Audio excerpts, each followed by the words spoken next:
Chapter 2 Whiskers and Witnesses. By sunset, Queen Murietta had summoned her steward to assemble a companionship of capability, though the court's more cynical cats quickly began calling it Tibbin's tail-chasing team.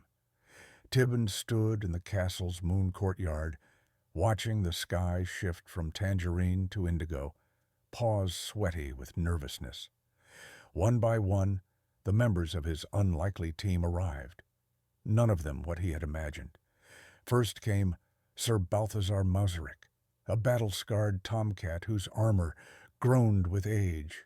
Once a legend, now mostly a loud snorer in the back of council meetings. His tail flicked lazily, but he still had a glint in his eye and a sword that hadn't lost its edge. Next, Lady Clossabel, Duchess of Sartorial House Threadpaw. Her fur was always pristine, and her cloak shimmered like a peacock's tail. But her true weapon was her insight. Nothing escaped her notice. Not a wrinkle in a collar, nor a lie in a noble's voice. Then came Whisk, the royal jester. His bells jingled as he tumbled into view, his fur dyed in blotches of blue and gold, a permanent grin splitting his striped face. His jokes were silly, but his riddles were unnervingly sharp. Finally, two small shadows darted out from the hedgerow.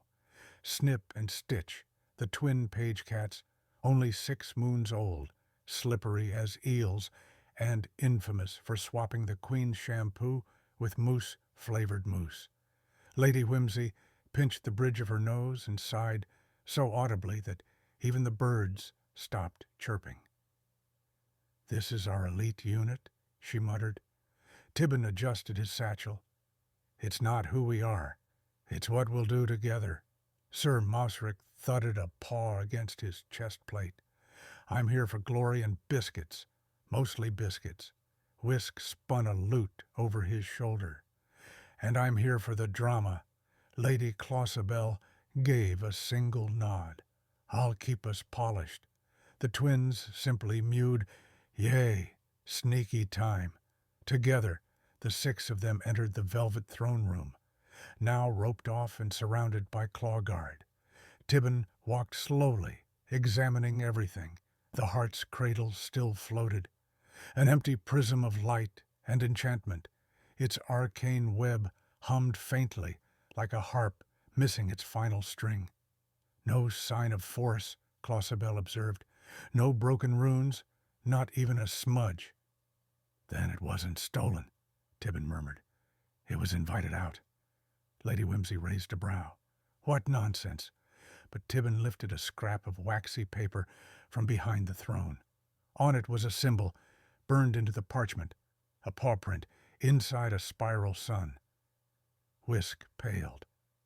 "That's the mark of the Order of the Hollow Claw." Sir Mauserick growled. "They were disbanded centuries ago." "They're a myth," Lady Whimsy said. Tibbin shook his head. "Number I read about them last week in mystic societies and their dramatic endings. They believed the heart was never meant to be stored. They claimed it was a living entity, a piece of the kingdom's soul." "So," Stitch said slowly, "they came back and stole the soul?" Snip nodded solemnly. "Very rude."